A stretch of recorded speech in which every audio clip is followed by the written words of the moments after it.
Welcome into the Draft Lab, a weekly series here on Pushing the Pile on CBS Sports Network, where we dive into all things 2025 NFL Draft. Last week, we were deep into the quarterback class. If you haven't checked it out, go watch that one after this episode. This week, the next one, obviously, after the quarterbacks, we're going with the wide receiver class, where opinions of it have been all over the board. That's why we brought on Bryant McFadden to join me today to discuss the position he matched up with his entire NFL career. Bryant, let's start with just high-level thoughts on this wide receiver class. How does it compare, obviously, to last year's where we had 3 guys go top 10? And is there talent to be had out there? Wow. Great question. Last year's draft was pretty good, and this draft is pretty good as well. I think in terms of quantity, Mike, I side with this year's draft, and here's why. You look at the top 10 list right now coming from your rankings, really quality list. But there are some guys that didn't make your top 10 that could be top 10 worthy. You know, you look at a guy like Jalen Royals, who had an outstanding career at Utah State. I think he's a high-level player. You look at an up-and-coming player that a lot of people are kind of overlooking because he's a bit raw, and Xavier Williams from TCU.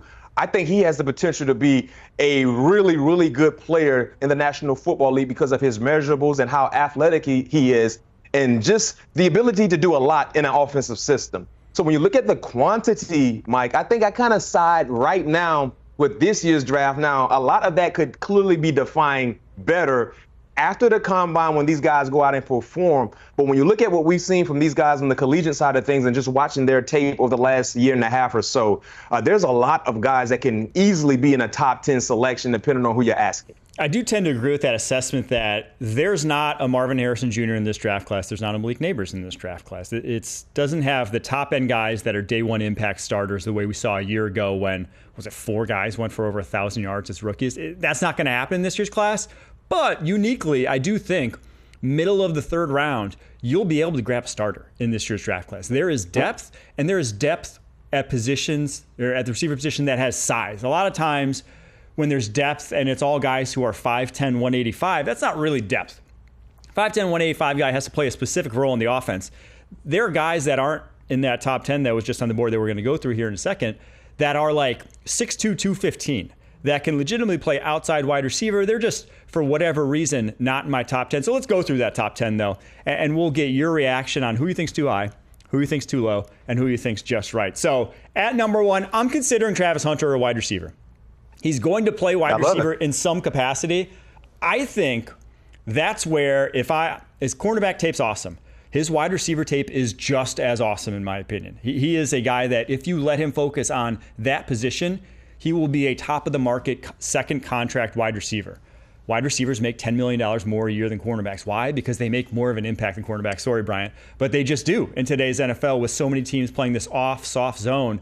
Wide receivers are the needle movers for offenses. So I don't know where he's going to play in the NFL. He just decided cornerback is his designation for the combine because he had to decide one. But if I have a top 5 pick and I need a wide receiver, that's the guy I'm taking. After him is Tetairoa McMillan, the big 6'5" wide receiver from Arizona. Luther Burden, the yak monster from Missouri. Emeka Egbuka out of Ohio State. Matthew Golden, Texas. Kyle Williams, Washington State. Jaden Higgins and Jalen Noel, the 2 Iowa State wide receivers. And then Tez Johnson from Oregon and Trey Harris round out the top 10. So give me your thoughts, B-Mac. Who's too high? Who's too low? And who did I get just right? All right, so when you look at the list, like I said, I love the list. I think there's a quality top 10 list. You add some other guys, you could easily be content with that list as well. So I'm kind of just trying to twist the needle a little bit. So for me, the player that I had being too higher in the list is Jalen Noel out of Iowa State. Yes, Iowa State had 2 receivers that make your top 10 list. They had a really good offense with pass catchers and a great quarterback as well, getting them the football. But the reason why I had Jalen Noel being ranked too high is because you look at his measurables, he's only, when being 5'11", around 200 pounds, he's only a slot guy. You know what I mean? So he doesn't really have the versatility that you would love to have in terms of being a top 10 ranked wide receiver, going into an offensive system and being able to do a lot. You know, so I think that could be an issue. Secondly, for me, he kind of dealt with some drops throughout his tenure, his collegiate career, some untimely drops. He's too good of a player to see some of the drops where that surface in and out of his game from here or there. We look at the guys that we believe are top 10 guys, they make the routine plays happen routinely. The simple out route, the simple curl stop. You got to make sure you bring those type of plays in because you're that type of player. So outside of that, I love his game. I mean, he has the explosive ability to get behind guys. And like I said, I'm kind of trying to twist the needle a little bit. But in terms of being too high, when I look at everyone else in your top 10, I'll go with Jalen Noel. I don't think that's crazy to say he's too high. I think I am higher on him than a lot of people. And I'll just say one of the reasons why is because I think especially in this class, I'm trending more towards guys who have explosive ability. And he has that. And to your point about his size, he has a really tight frame. A 6-foot wingspan is very small for an NFL wide receiver. That's like the bottom that's about as low as you'll get for a productive NFL wide receiver. And usually those guys, like you mentioned, do have to be slots at the next level. They don't have the catch radius to really consistently make plays on the outside. So all those points that you brought up, I agree with. It's just he probably has high 4.3 speed when a lot of guys in this class are not going to be matching that. So there's my defense of that ranking. Who do you think is too low on this list that you want to see higher?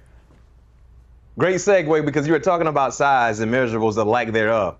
The guy who's too low on your list is Tez Johnson. Tez Johnson, he had hot tape coming from Oregon. But when he went down to Mobile, Mike, you know all about his story. He was unguardable. They had no answer. They put him in the slot, it didn't matter. They put him at the X, it didn't matter. It didn't matter where they lined him up in Mobile. No one could guard him.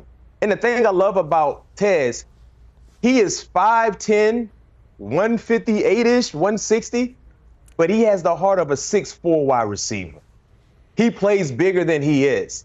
And also, when you look at the landscape of the National Football League right now, it's a copycat league, right? Smaller guys like Xavier Worthy, they will open the door for a Tez Johnson. Smaller guys like a Tank Dell, they will open the door for a Tez Johnson in terms of an organization not being afraid to draft a smaller guy in stature and in weight because those guys have had success in the National Football League being smaller guys. So when I look at Tez, the tape was outstanding, but what he went and did playing against the best competition at the Senior Bowl really catapulted him to another level, in my opinion, in terms of where he stacks amongst the best wide receivers that will be drafted in April. Yeah, the size is obviously going to be the talking point. There's not a lot of guys scraping at 160 in the NFL. You got like Tutu Atwell, you got Tank Dell. That's the end of your list. Xavier Worthy. Xavier Worthy. Okay, there's your list. And one has 4.21 speed. One can't see the football field, and the other keeps getting injured. So it's not a great track record. They're obviously all different. I think of those three, the one he plays the most like is Tank Dell. I think they are so similar. The biggest difference being from their college to pro projections was Tank Dell played outside wide receiver at Houston. You saw him doing, X wide receiver type of stuff, even though that's obviously not going to be his role at the NFL level. You saw him doing a myriad of things, whereas Tez was purely a slot during his time at Oregon. Over 85% of his snaps in his career came from the slot there. But at the Senior Bowl, you worry about size when guys get their hands on him. But if you're quick enough and you show that Senior Bowl, guys can't get their hands on him. If you can't get your hands on him, it really doesn't matter. And so I do agree that he is good. What if you find a role for him, if that's a role in your offense that you want, a slot wide receiver that can separate, and even if that's not a role in your offense, you just bring that guy in on third downs and you see man coverage and he's getting open. So I tend to agree. Maybe I'm just worried about getting burned by Tank Dell and the injuries that he suffered by having to be a slot that had to block, as you saw him get injured his rookie year in the NFL. And well, also too, Mike, injury. We got to remember the last two season-ending injuries for Tank Dell was something that was out of his control. Got rolled up on, yes, and then we saw how ugly the last injury was against Kansas City this past year when someone just kind of blindsided his knee. I mean, if he was 6'6", it didn't matter. Those injuries, unfortunately, were the worst situation to be in for a guy like Tank Dell. True. They were very fluky, so maybe I'm reading a little too much into those. But it's hard not to, if you watch Tez Johnson's tape, just like to say he's anything other than damn good at the role he played at Oregon. All right, last one. Who is just right on my top 10 list, besides all of them? Mr. Heisman, Travis Hunter. Listen, everything you said about him and why you have him number one, you're dead on. I am right there with you. I understand he's going to Indy at the combine as a defensive back, cornerback, but he is the best wide receiver in this draft.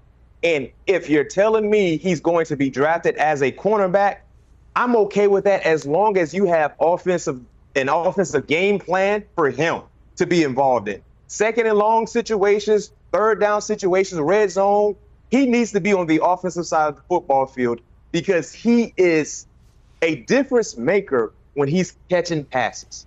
The thing I love about Travis Hunter, he has speed, he has the ability to create separation, and you don't see him drop any passes. Yeah. And he is special with the football in his hand. So I agree with you. He has to be involved in the offense to some degree. If you're saying you drafted him as a cornerback to try to, have a financial leverage play later on when it's time to hit that second contract, okay, cool. I understand that. But you cannot draft Travis Hunter and you're telling me he will not participate on the offensive side of the football field. Because if you do that, you're a foolish organization. Yeah, I 100% agree that you have to get this guy involved. He's too dynamic. And the crazy thing about that, those numbers you saw on the screen, 96 catches, 1,258 yards, he conserved his energy on offense. If there was any spot, offense or defense, where he wasn't going 100% every single time, it was offense. There were plays where, his releases aren't as sudden as you would want, but because he's playing every single snap of every single game. So that's where he was conserving his energy, and he still had almost 100 catches, almost 1,300 yards. The guy is special in every sense of the word, and I do think that offense is where he really will move the needle for you. Obviously, his ball skills, his ability to high point defensively is going to be scary if you're thinking about testing him down the football field because he's probably going to attack the ball better than your wide receiver would. But I just think that he is the closest to a Malik Neighbors-esque talent in this draft class. The guy has juice. The guy has hands. The guy really has the entire physical skill set that you can want at the receiver position.